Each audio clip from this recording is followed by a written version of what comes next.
Hi, welcome to episode 1 of River's Knitting Chronicles. I am River, also known as River Cameron on Ravelry, and this blog will live, and the show notes will be on riversknittingchronicles.wordpress.com.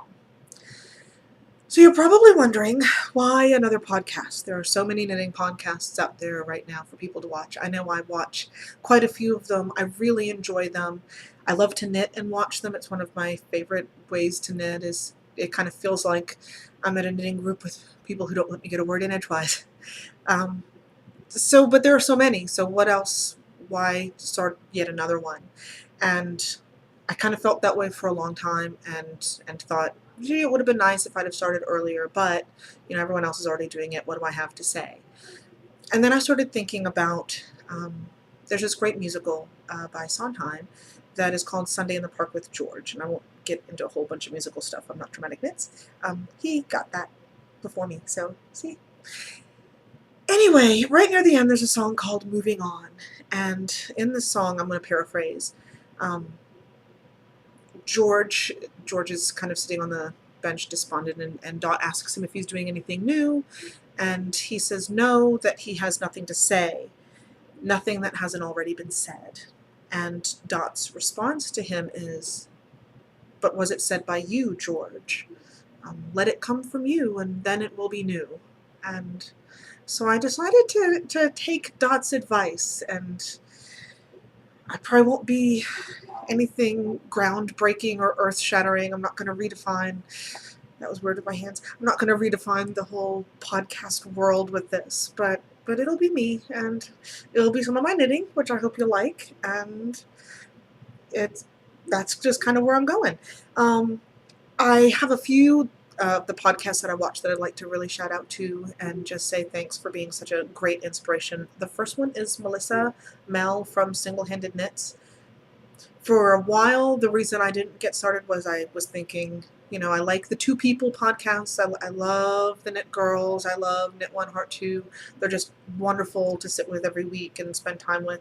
And Melissa helped me get back into single person podcasts and made me think, maybe I have something to say as well. And her locations are beautiful. It's part of my plan. I live in Florida, and we're really pretty here too.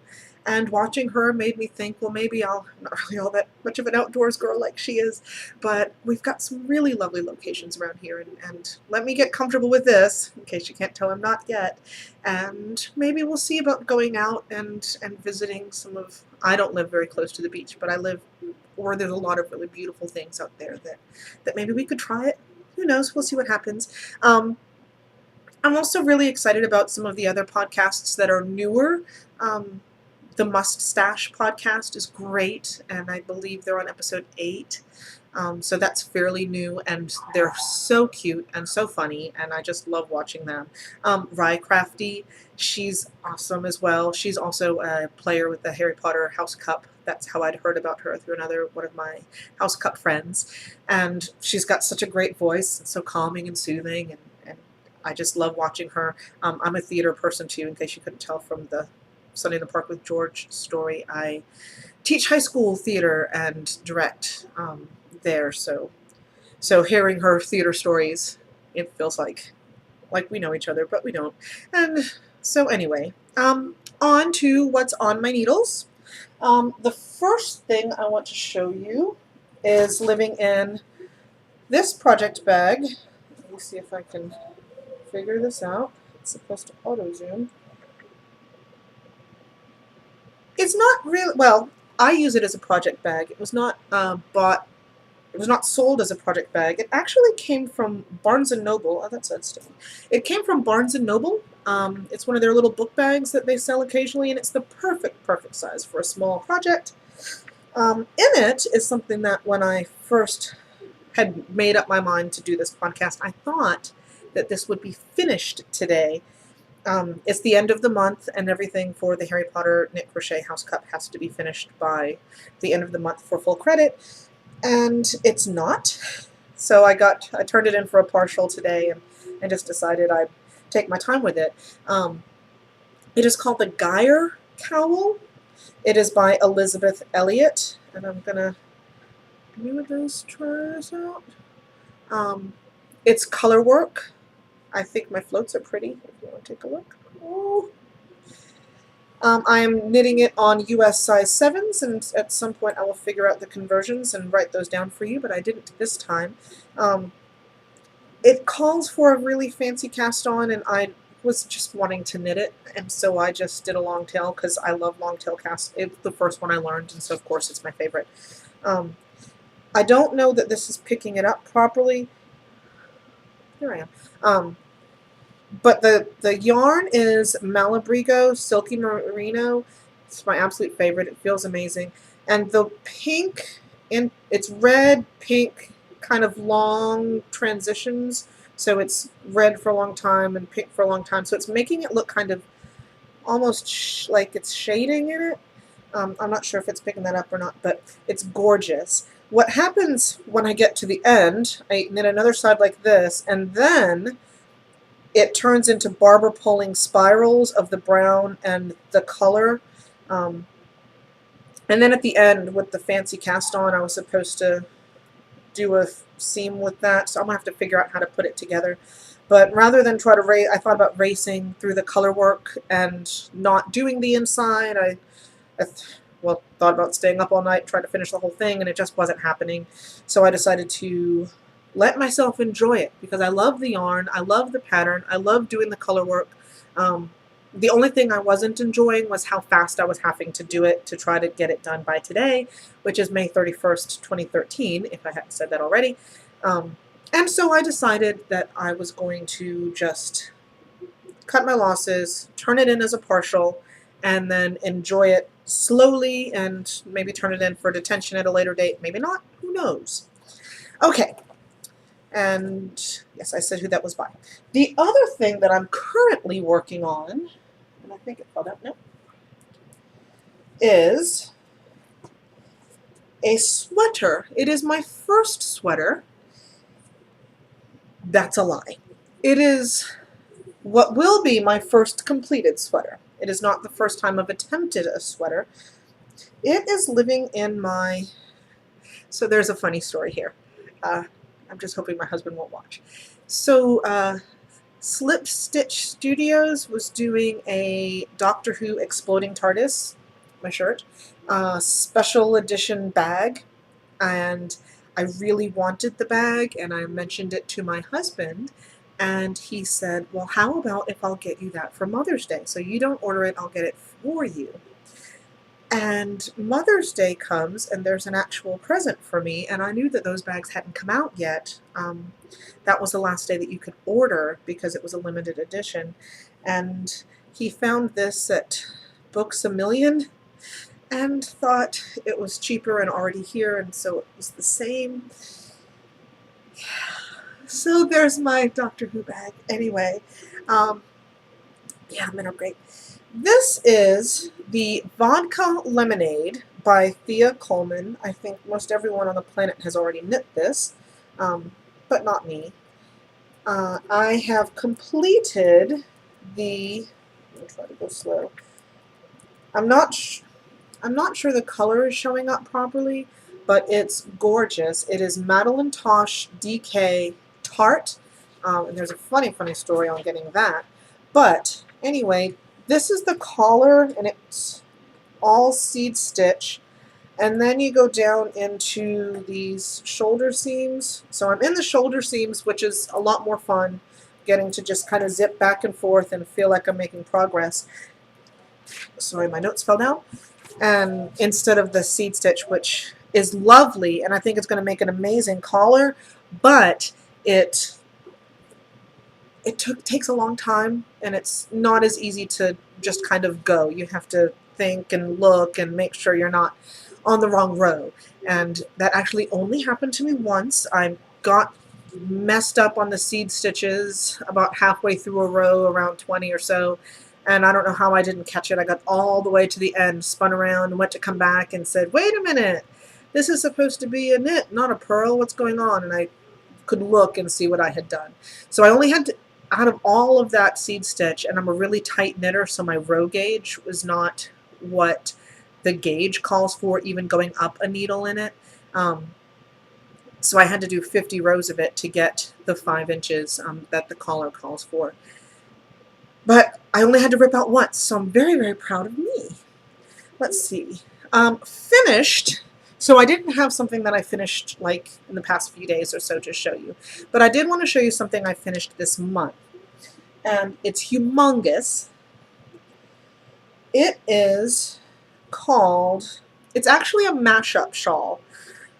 What it is I really love the pattern for the bigger on the inside shawl. Specifically, I really loved the tortoises on the edging. But picking up 311 stitches was really scary to me, and having them be even and not either need 50 more to come in 2 inches or to have, 500 going across or something crazy. So that made me nervous. But I had done a crescent shawl earlier, and I'll show you that on a different day, and I loved that pattern. So what I did was I took the bigger on the inside edging. I'm not able to see this at all. See, there are my tortoises. Yeah. If they can be Elvi, they can be tardi. Elvis, Elvi, tortoise, tardi. So the top part is from the Jolly Roger, and it's huge, because I also did it in worsted. So it's humongous, and maybe I'll put it on. No, I won't. It's hot. It's Florida. Is the Jolly Roger shawl by Ainko Haikala, Ainohaikala, and that's for the crescent part of the shawl. And then the edging is the bigger on the inside by Kate Atherley. So I put them together. I figured out how many I needed, the 311 plus the garter edge. So I did a lot of math that took a really long time and was confusing, but I figured it out, and I cast on, I can't remember right now, and then did the increases per the instructions for the Jolly Roger, and ended up with exactly the number of stitches that I needed to do the tortoises. And it took a long time. It was originally an owl for the Harry Potter house cup, but did not get finished in time. I actually finished it on the 1st of May so that I could turn it in for detention. I do a lot of knitting for the Harry Potter house cup, and I'll talk about that in a later episode because we're already at 12 minutes, and this camera has a little timer on it and everything, which is lovely. Okay, coming up for me is, and my bag fell, coming up for me is the tour sock, which is why I wanted to try to get this done today, because I don't think I'm going to want to do it in the next few days because of the tour sock. If you are not familiar, the tour sock is a sock knitting competition. Right, from what I understand, there are 500 people from around the globe who are registered. There are people in England, people in Finland, people in Canada, people in the US, China, Japan, all over. And we all have, what will happen is the race coordinator will release a pattern on the website at a specific time, and so that no matter where you are on the globe, you get it at that time. So she adjusts the time because of the different time zones for the different patterns. And you knit, and the person who knits it first gets the most points. The next few people get a slightly less amount of points. The next few. Everyone who finishes within the 10 days and gets it emailed to her and turned in gets at least 1 point. There are 6 legs to the race, so, well, 12 feet, 6 legs.